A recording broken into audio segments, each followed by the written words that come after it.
Lección Cuaresmal. Hemos iniciado con toda la Iglesia este tiempo santo de la Cuaresma. El miércoles de ceniza anterior meditábamos en el texto del Evangelio los tres caminos propios de este tiempo: oración, ayuno y limosna. De allí que las lecturas de todo este tiempo cuaresmal van a apuntar a explicar para comprender mejor en qué consiste cada una de estas prácticas.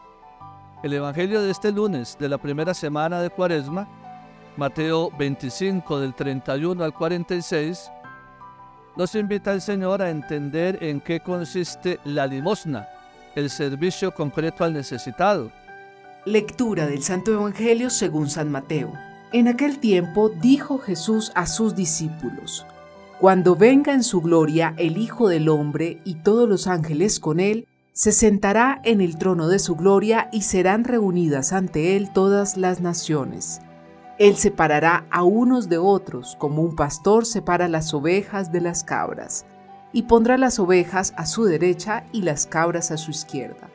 Entonces dirá el Rey a los de su derecha: Vengan ustedes, benditos de mi Padre, hereden el reino preparado para ustedes desde la creación del mundo. Porque tuve hambre y me dieron de comer, tuve sed y me dieron de beber, fui forastero y me hospedaron, estuve desnudo y me vistieron, enfermo y me visitaron, en la cárcel y vinieron a verme. Entonces los justos le contestarán: Señor, ¿cuándo te vimos con hambre y te alimentamos, o con sed y te dimos de beber? ¿Cuándo te vimos forastero y te hospedamos, o desnudo y te vestimos? ¿Cuándo te vimos enfermo o en la cárcel y fuimos a verte? Y el Rey les dirá: En verdad les digo que cada vez que lo hicieron con uno de estos, mis hermanos más pequeños, conmigo lo hicieron. Entonces dirá a los de la izquierda: Apártense de mí, malditos. Vayan al fuego eterno preparado para el diablo y sus ángeles, porque tuve hambre y no me dieron de comer, tuve sed y no me dieron de beber, fui forastero y no me hospedaron, estuve desnudo y no me vistieron, enfermo y en la cárcel y no me visitaron. Entonces estos contestarán: Señor, ¿cuándo te vimos con hambre o con sed, o forastero o desnudo, o enfermo o en la cárcel y no te asistimos? Él les replicará: En verdad les digo, lo que no hicieron a uno de estos, los más pequeños, tampoco lo hicieron conmigo. Y estos irán al castigo eterno y los justos a la vida eterna. Palabra del Señor. Se ha entendido el texto como la expresión del juicio final.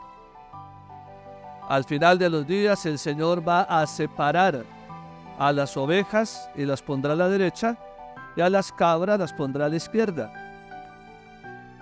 En ese primer elemento encontramos cómo en medio del rebaño, como sucedía en Israel con las ovejas y las cabras de los rediles, pues hay muchas diferencias.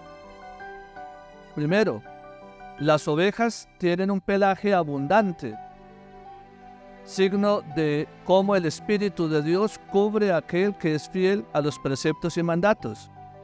Las cabras, por su parte, son de un pelaje más escaso, desprovistas de la obra de Dios a través de su Espíritu para confiar más en sus propias fuerzas.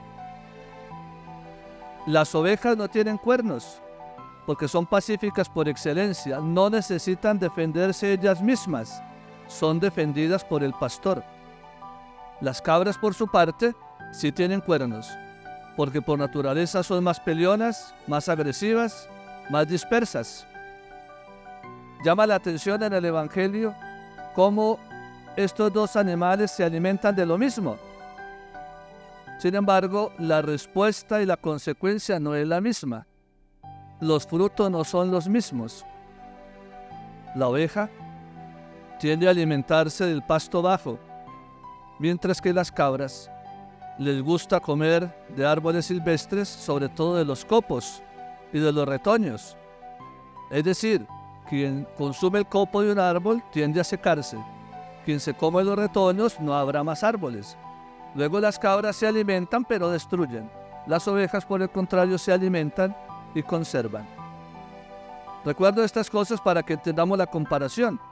Cuando pasamos esto a personas, ¿quiénes son las ovejas que Dios pone a su derecha? Aquellos que se han alimentado solamente de lo que Dios ha dado y no han buscado en otras realidades alimento que pueda hacer daño. Aquellos que han confiado más en la protección de Dios, siendo serenos y pacíficos. Aquellos que han sido capaces de conservar y construir.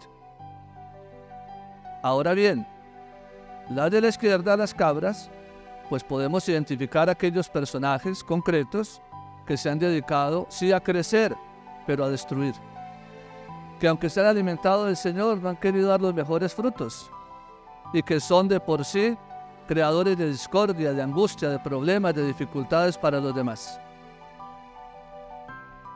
Siguiendo con esta comparación tan particular, las ovejas son por naturaleza gregarias, es decir, les gusta vivir siempre en rebaño. Las cabras no, son independientes, literalmente brinconas, aisladas. En la vida cristiana estamos llamados a valorar y aprovechar el signo de la comunidad, el signo de iglesia. Los individualismos, los protagonismos no son necesarios ni buenos en la vida cristiana. Es la iglesia y el pueblo de Dios la que tiene que estar siempre visible. ¿Por qué pondrá unos a la derecha y los llamará benditos? A las ovejas. Porque hicieron dos cosas. Vieron las necesidades de los demás y obraron con ellos. Dos acciones bien interesantes. El verbo que usa el texto griego para expresarles la acción de ver es la visión física exterior. No la pasaron por alto, se percataron de. Pero hasta ahí no hay ninguna obra buena. Uno puede ver muchas necesidades en el mundo, pero hay que pasar a la segunda acción. Vieron y obraron. Tuve hambre, tuve sed, estuve enfermo, estuve en la cárcel, estuve desnudo y ustedes me asistieron. Por eso, en la vida cristiana, hay que estar siempre con los ojos abiertos y bien despiertos, para que al percatarnos de aquello que necesita el mundo y el hermano más cercano, podamos entrar en obras concretas para servir al Señor presente allí, que es un poco la reflexión profunda del Señor. Cada vez que lo hicieron con uno de estos, mis humildes hermanos, lo hicieron conmigo. Esa identificación del Señor con el más necesitado es típica de la espiritualidad cristiana. El que no es capaz de ver a Dios presente en el hermano, tampoco será capaz de verlo presente en el sacramento. Dirá más adelante el texto del Evangelio. Amar a Dios significa amar al hermano. Por eso en esas prácticas concretas se recupera la dignidad de la persona. ¿Lo asistieron en qué forma? Supliendo las necesidades básicas, alimento y bebida, que es lo básico que Dios quiere para sus hijos. Y cuando hay injusticia que priva a algunos de esas necesidades básicas, debe entrar el cristiano a fortalecer para suplir esas necesidades. Aparece la desnudez, interesante, ciertamente la desnudez física, pero también evoca a nivel espiritual aquel que llega desnudo a la vida en virtud de sus pecados, como lo recordamos en el pecado de la primera humanidad. Descubrieron su desnudez, es decir, su pecado. Evocamos el texto del Padre misericordioso, aquel joven que regresa desnudo, y el Padre dice, vístanlo. También cubrir la desnudez significa ayudar a los hermanos en la fe a recuperar la gracia, su cercanía al Señor, a no quedarse con la carga de conciencia de sus pecados, sino encontrarse con la misericordia del Señor que restaura y salva. Aparece también la obra buena de visitar al enfermo.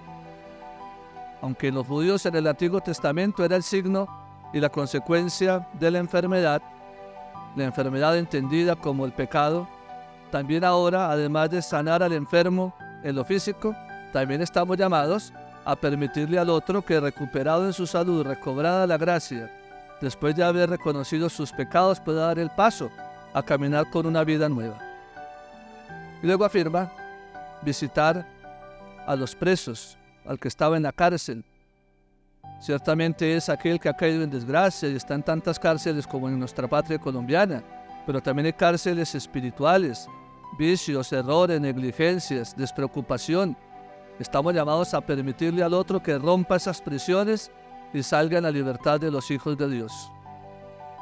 En este día el Señor nos invita no a tomar partido, sino a permanecer como ovejas puestos a la derecha. En la Sagrada Escritura siempre la derecha es el signo de la bendición, el signo de la fortaleza, el signo de lo bueno. Y la izquierda siempre ha sido el signo de la maldición. Por eso a los que están a la izquierda les dice: apártense de mí, malditos. ¿Qué los hizo malditos? Su indolencia, su falta de compromiso con el más necesitado, su desinterés. Cuando eso ocurre es porque el interés está centrado en nosotros mismos y no en el hermano. Por eso cuando miramos más allá de nuestras necesidades, más allá de nuestros intereses, es porque vamos al encuentro del Señor para verlo presente en el más necesitado. Cuando hablamos del más necesitado no es necesariamente el mendigo, el habitante en situación de calle. A veces el más necesitado está con nosotros en casa, hambriento y sediento de afecto, de respeto, de ayuda, de amor. Todas esas realidades tenemos que irlas contemplando para que cuando vamos al encuentro del Señor podamos ver el reflejo de sus ojos en aquellos que están más cerca de nosotros. Que al iniciar este tiempo de Cuaresma, en esta primera semana, podamos decirle al Señor: queremos ser de los pequeños, de aquellos que necesitamos de ti, Señor, de aquellos que necesitamos suplir también nuestra hambre, nuestra sed, nuestra desnudez, salir de nuestras prisiones. Aquel que es capaz de ayudar a otro a suplir estas falencias, tiene también que experimentar cómo los demás pueden ayudar a suplir las mías. El Señor nos conceda hacer este buen recorrido de Cuaresma y que el Señor, como lo hace con las ovejas, siga haciendo prósperas todas las obras de nuestras manos. Muchas bendiciones para todos. Conferencia Episcopal de Colombia.